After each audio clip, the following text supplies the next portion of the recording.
5, inanimate object. 4, 3, 2, 1. CTS Podcast, episode 62. 61. No, we did It's 61 last 61. week. No, we Oh, didn't. wait. Shoot. Oh, I mean 61. Sorry. every Sorry. single Just time. forget I said anything. Okay. Welcome, Okay. everyone, to another highly influential and awesome week of political mishaps, treasures, and... Mishaps. Oh, Discourse. Let's call it discourse. I would assume there's some political No mishaps that have mishaps. happened this I've never last made- week. Well, okay. Other mishaps. I thought you were saying we were making mishaps. And I was going to just heavily dispute that because we never make mistakes. Ever.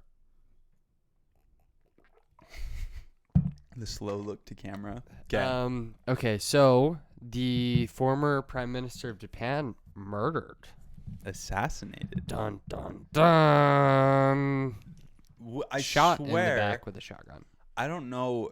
I swear I have a memory of on this podcast us being like you don't like assassinations. It doesn't feel like happen anymore because like security's gotten so good and stuff like that. So it was weird to like see that headline because I'll be honest, I didn't recognize his name when it was just like trending on Twitter. Really? He was pretty famous. I think in the context of like if I was thinking about politics, but when it was just like, oh, number one trending on Twitter, I was like, what? And then I clicked on it and it was like, oh, wow, what a crazy story. Yeah, they arrested the guy. Yeah, they caught him right there. He was wearing a mask, which is a good thing. He was protecting others from COVID. But when I say mask, I mean like a literal, like a face mask. I would guess it was a little more to do with like maybe trying to stay anonymous. No, COVID he was protection. trying to protect others from COVID. So, but, yeah, no, and it was like a pretty intense. I mean, 'cause there was video of the whole thing, and it's just, yeah, it's crazy. It's weird to think that can still kind of happen. and then the current prime minister gave a speech and he was like crying. He was really sad, actually. Yeah. Well, have you seen the people being like, oh, like Japan has such strict gun control laws and it like didn't stop that? Mm-hmm. That's a weird take to me. No matter where you fall on like the board, like the side of gun control or not, Japan hasn't had like a mass shooting in like a decade.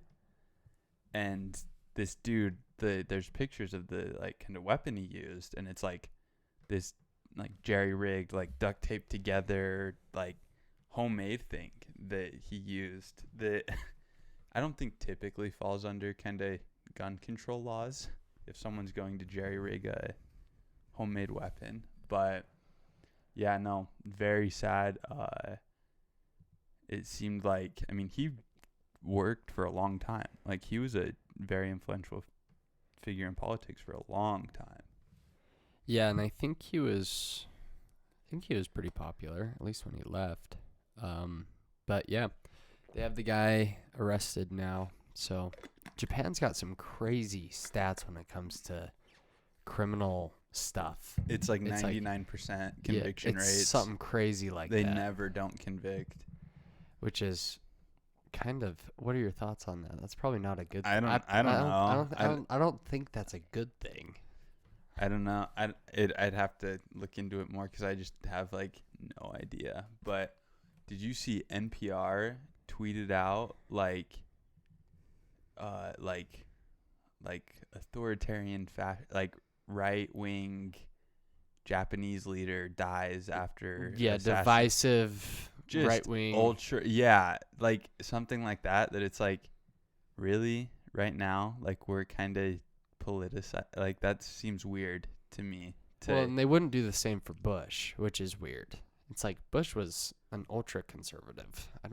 I think that if a United States president was assassinated, I don't know, with the exception of possibly Trump, I think they might, to be completely honest, but no, it does seem like in pretty poor taste. And I guess the reaction across the board was like, hey, that's like really poor taste right now. And they took it down. Did they? Yeah, they took it down like almost immediately. But really? yeah, no, I didn't know that. Yeah, it was because by the time I heard about the story, they had already taken it down. Ooh. So I think a little bit of an admission of, hey, we kind of made a mistake here. But they don't care. They probably don't care. But no, at least enough other people cared that they had to take it down. So, yeah, that was the big one. It'll be interesting to see if there's any, like, repercussions as far as, like, I don't know, security. I feel like security's already so high typically around. Is it? It seems so weird to me because, like, it makes you think, the Secret Service, there hasn't been a successful assassination attempt since, let's see, Reagan was shot. No. It's not a successful attempt, but. Well, when I say successful attempt, like a president was injured. Oh, okay. But it's weird to me because you think, in some of these stadiums and like crowds, or they're just walking down the streets of the United States, or I think there's just an insane amount. Well, I think it's stuff we can't see and we don't know about. It's like watching. There's just snipers probably looking everywhere within 40 meters of the president. Well, I saw a video of some, I think, former politician. I can't remember if it was Hillary Clinton or what. Like walking at a no, never mind. It was the Queen, which like you'd guess there's probably comparable security around the president as like the Queen, like heads of state. And it was like they like panned up, and the building she was walking in front of, you could see like 15 like snipers on top of it. Just like, and it was just the one little segment of building. Isn't it crazy that I guess she's technically a political figure, but she's more of a symbolic figure, has that much security detail? Yeah, it is. It's kind of wild. I could see them maybe getting rid of like the monarchy after she dies. Pretty soon, right? Because she's been around a long time, right? Like She's she was around 90. She was around when it was still like empire, like it was still like the British Empire. They had a bunch of territories, so it's like she's kind of a hangover from. Whoa. What? Don't talk about the Queen like that. You're a monarchist. What's the? I can't remember what they call them. It's something funny though. All those people talk the same. That are just so defensive of the monarchy. But yeah, I don't know. I feel like the general consensus is people don't love monarchies. I think it's like 50-50 in England though. I think it's pretty split as far as popularity or support for the Queen. But I feel like the demographics are probably. Well, the demographics are changing, and plus they support this Queen. Exactly. Right. So, we'll see. It'll be interesting to see sort of how that all shakes out. I mean, can you imagine if before they ruin the monarchy, they just kill like a giant bill? They don't give it the Queen's assent. They just for fun. We haven't done it before. We haven't been able to do it Create for a long time. Create a legislative nightmare. I guess maybe not what we should have led with, but Boris Johnson. Oh, that's is right. Stepping down. We forgot about that. Totally. We started talking about UK politics without speaking about Boris Johnson. That was coming for a long time, I feel like. It seemed like it. He just won that election. He won that election in a landslide. The election or the no confidence vote? 'Cause didn't they do a no confidence vote? Yeah, and he didn't win that in a landslide. He won the election in a landslide. And if we know anything about British politics, when you do something when you try to change something that the people voted for, they tend to become even more freak out, more stuck in their ways, even though it's not the right phrase. They just become they dig in. They dig their heels in. That's a good way to put it. So we'll see what happens. It's really weird how those work. Now it's like a backbencher chairman of the Conservative Party that's going to be selecting from among a few. Is he's still acting as prime minister until they pick a new one? I think until autumn is what he said. Okay. Yeah. Yeah, it's funny that the reaction, right? Because people, like, in general, don't like, or a lot of people don't love him. Yeah. But it was funny, like, that it seemed like the real, like, kicking off point was, like, the COVID party. Like, the party during COVID they had. That, and then one of the conservative MPs or something like that, someone within that group, he like sexually assaulted two other men or something, like unconsensually touched them or something like that. Yeah. And that was the final nail in the coffin, it seems. But the Labour Party's not very good, and they're not doing very good in England. And it certainly seems to be sort of the same way in the United States. I think there's just kind of a general conservative movement because the more left side of politics hasn't really. Is Boris Johnson Labour Party? No, he's a conservative. Okay, that's what I thought. Yeah, he's a conservative. I'm trying to think the name of the guy that runs the Labour Party now. He's kind of an interesting character. Dude, Boris Johnson would... I watched some of the clips of, like, Prime Minister's questions. I think those are so much more interesting than watching U.S. politics. Yeah. No, it's... Because it's so raw. It's Parliament is fun. And it's like this idea of, like, kind of the very base, like, democracy, where it's like, hey, we're getting a bunch of people in a group and they're just all gonna, like, shout at each other until we hash this out. Yeah. Which is, like, really entertaining to watch. It would. Yeah. It'd be kind of fun to go actually sit and watch it. Well, have you seen the like, they have this kind of routine they do with, like, the Queen, where they, like, slam the door in her face or something in her representative's face, and then they knock 3 times or something. England's funny because it's so old, right? Like, all Europe's, like, so old, or a lot of governments in Europe are so old that they have weird kind of things that have stuck around, traditions and stuff. And so I saw a thing that it was England's technically a theocracy, because the monarch is, like, the head of the state religion too, and the head of state, which is just weird and doesn't seem like something that's going to last very long. Yeah. Dude, let me get your thoughts on this. So the EU Parliament, the European Union Parliament, I can't remember quite what they call it. They voted, and this was so widely reported, but they voted to condemn the decision to overturn Roe v. Wade. And to me, it's like, okay, it's symbolic gesture, fine, but don't you guys have bigger things to worry about? I don't think there's anything else going on in Europe that they should be thinking about. Like, it's one thing to say, okay, we're going to protect, we can kind of see the trend in the United States. We're going to protect abortion rights even further. But to set aside a separate vote just to condemn the United States, it's like, well, I feel like instead of doing that, why don't you just further protect abortion rights and then maybe worry about the encroachment on NATO's borders by Russia, or maybe worry about China's prospective war with Taiwan? I don't know.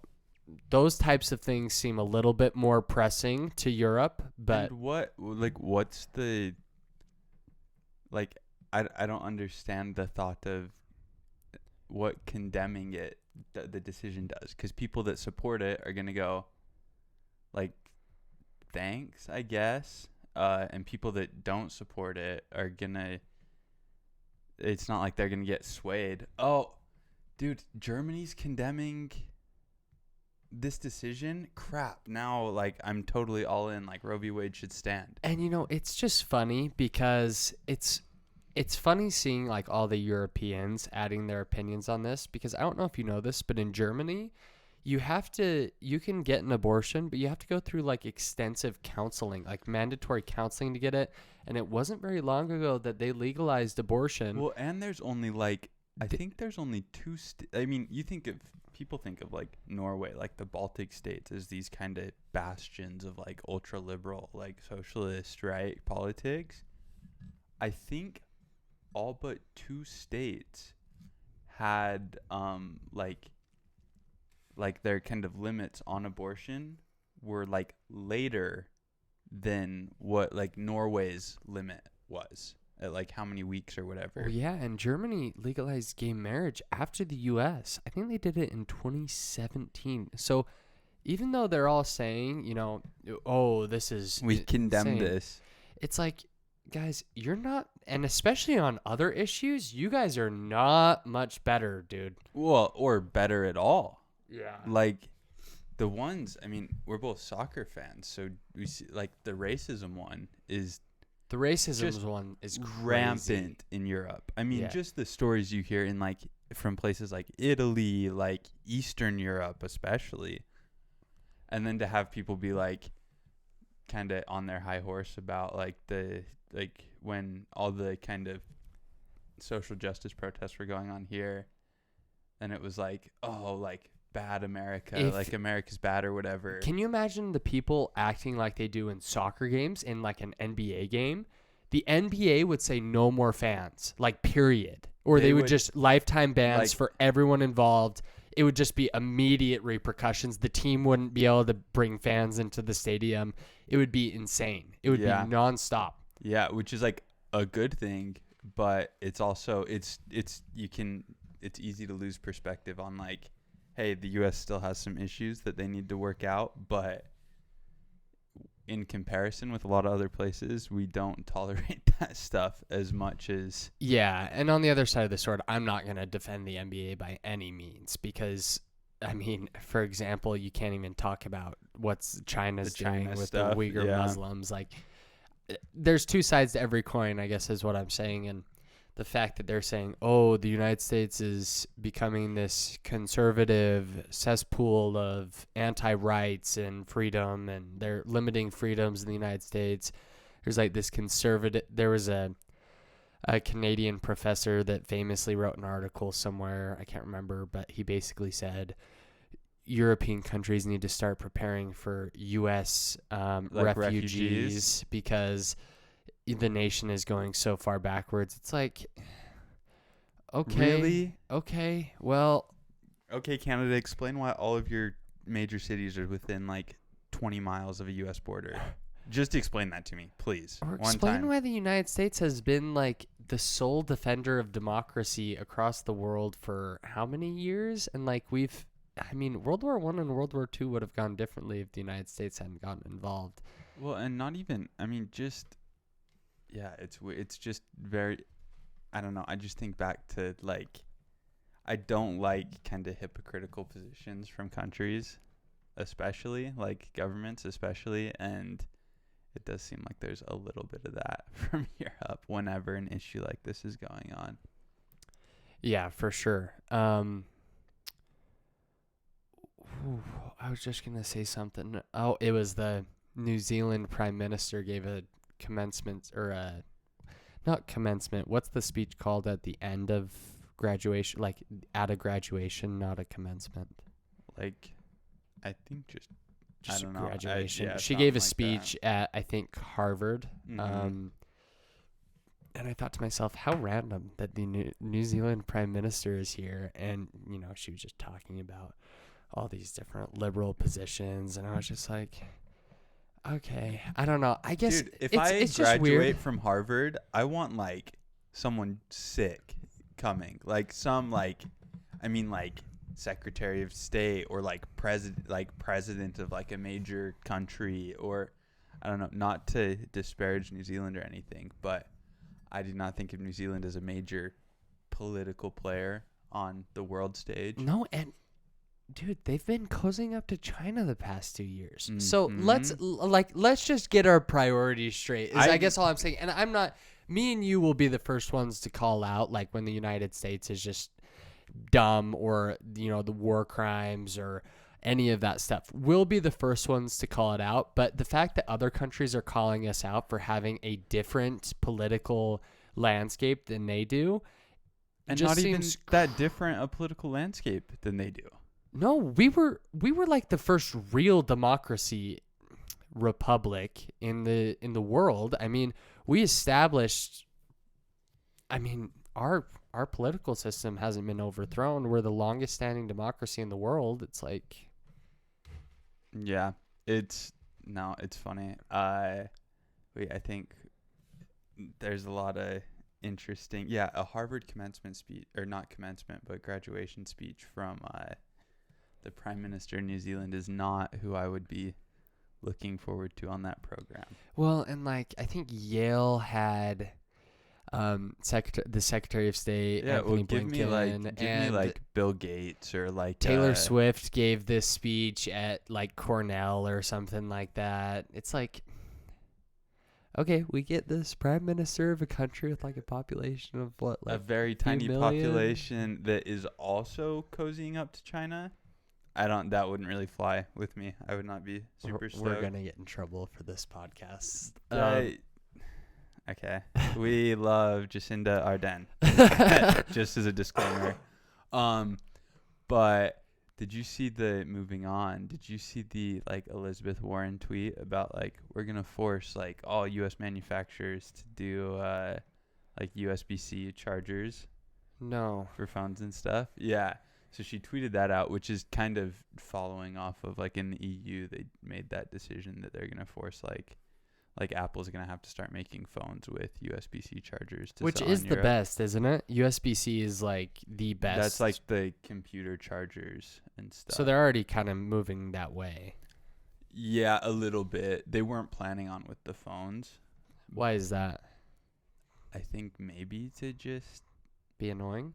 I don't know. I've never gotten it because it's like you're already making those cords. Like why not? I don't know, why not adapt it for the phone? Because it's not like because I guess with when it used to be like the 30 pin, like the big one, like I feel like there might have been like a reason why it was like that. But now that they've switched to the Lightning one, it's not like it's that massive a design change, I don't think. Not that I know a ton about how iPhones are made, but no, that would be nice for sure if you could use all one cord. But the reason I was bringing that up, not to get into like a tech discussion, is people were so mad about her tweeting that because they were like, you should be focusing on other things. Like there's other things you should be thinking about rather than like charging cords and stuff, which is, I don't know. I'll get your opinion on it, but is a weird take to me because for one, she didn't tweet that. Like she has a media team that is just like writing little things, just pumping out tweets. Well, and just like, this look good, yeah, post. Like she's not like really like she's maybe proofreading it, if that. And can you not focus on like multiple things at once? Yeah, we did just, to be fair, we did just get done railing the EU for voting to condemn the United States. But the difference here, I think, just to be transparent, is this is like a real issue that has actual... Well, and I guess it's a little different in the sense that it's not like... I think our problem with the EU condemning the United States is like, why are you getting involved in this? Like if the EU condemned like an EU member nation for a decision to be like, okay, fine, whatever.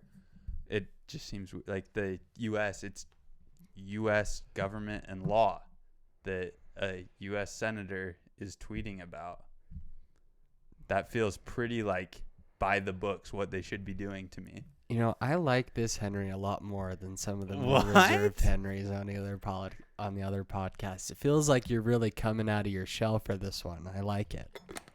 I'm very passionate about USB-C. It's always been me that's willing to kind of step over that invisible line and maybe break the third wall, if you will. But Henry's saying, you know what? I'm here too. And you know what? I'm going to contribute. Can we just wind that back? Break the third wall? That doesn't even make sense. I just did it right there. See? One more time. Fourth wall. That's the fourth wall. I have heard it both ways. Anyways. No, you haven't. Anyways, moving on. The guy that attempted to kill Ronald Reagan is out of prison, going back to that. That's weird. So he was applying to go on parole like every year, and it all got denied. And then finally his time just ran up and they were like, okay, we got to let you go. How? I don't get. I mean, There's got to be a different level. Like, See, it's got to. I thought, and that's what I thought. But I guess if they don't charge him with treason, it's like That feels like possibly like the treason charge is a weird one because it feels so broad. That's one thing I do feel like should fall under that umbrella. trying to kill the Is president. like, yeah, attempted assassination Yeah. possibly could be characterized as treason. Yeah. And And the treason has the death penalty if you get convicted. Who's the last person to get convicted of treason? Ooh, that's actually interesting. I want to know that. So let me look it up real quick. I mean, did they charge Snowden with treason? No. Are you sure? I am almost 100% sure they didn't charge him with treason. Oh, I don't know. Among the last convictions for treason was American-born Eva Toguri When was that? Diakino, known as Tokyo Rose during World War II for her anti-American broadcast. She was convicted in 1949 of giving aid and comfort to Japan. She served more than 6 years of a 10-year sentence before her release. So there's a list of people charged with treason on Wikipedia. That's an interesting one. The list of people charged with treason is like there's like 20 people. Really? So yeah, like Benedict Arnold. So famous names. This goes all the way back to George Washington. This is actually an interesting story. I'll talk about it quickly. Philip Vigil and John Mitchell, who were, I believe they were guards of George Washington. Really? During his first presidency, and they were charged with treason. John Fries, the leader of Fries Rebellion, I'm not familiar with that, convicted of treason in 1800. In a case famous at the time, Aaron Burr was acquitted of treason, and then burned in effigy in 1807. He exiled himself to the United Kingdom for 5 years. Ooh, Governor Thomas Dorr, 1844, convicted of treason against the state of Rhode Island. That's interesting. How do you commit treason against the state? 1844. That's so true. States were basically their own countries back then. Let's see if there's any more sort of famous names on here real quickly. Yeah. Tomoya Kawikita, sentenced to death for treason in 1952, but eventually released by President John F. Kennedy to be deported to Japan. Interesting. So, I mean, yeah, there's like 20 people on here. Since like in 70 years, nobody's been charged with treason. Let's look up the definition of treason. Okay. Real quick. Just like this is legal just a definition. sidebar. It's just a little bit of a sidebar. It's interesting stuff. The viewers love this. We're wandering around. We're learning stuff along with you guys. Okay, so according to the United States Constitution, Article 3, Section 3, treason against the United States shall consist only in levying war against them or in adhering to their enemies, giving them aid and comfort. So it's a constitutional provision. So it has to be either like if somebody in Texas like declared war on the United States, or it sounds like that. You have to be working for another country. Yeah, so that's probably why he didn't get charged with treason. Is sense. You have to be waging war essentially against the U.S. Adhering to their enemies, giving them aid and comfort. That does feel like it should be something more than just like attempted like manslaughter. Well, I would think that it's weird, right? It's like if you kill, I know there's added charges for killing a government official, but I feel like there should be even more if it's the president or if it's a senator or congressman. Well, and like even if you don't succeed, right? Like, because that was a long time ago, but it wasn't that long ago for stuff that it's just weird. When was the last time we saw a U.S.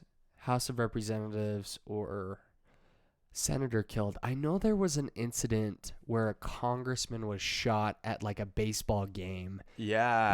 Like a friendly softball game or something like that. Pretty recent too. It was like a few years ago, 2 or 3 years ago. But that's the only one I remember. He was fine. Or I guess not fine. But it's interesting because you don't hear... Like senators or congresspeople, for example, they usually only have 1 or 2 people in their security detail. And sometimes none at all. Sometimes the Congress members just walk around Capitol Hill and they're just like, okay. Congress members, though, like I don't know, unless you were like kind of the main Congress people. I'll be honest, I don't know if I could like pick you out on the street, right? Yeah, none of them are super famous other than like probably AOC, Nancy Pelosi. Like some of the main ones that have been. Senators are different because senators are different I for think I would sure. recognize most senators if I saw them. At least recognize. Maybe not most. A lot of There's them. a lot of them I would be like, "Oh, that's Mitch McConnell or that's Chuck Schumer." Like but regardless, maybe enough about assassination. I think that's actually about it for this Yeah. podcast. Do you have anything else you want to talk about? That's all I can think of. Cool. Maybe Let's just a call little it. bit of a shorter episode Let's today. call it. A sidebar on treason, sidebar on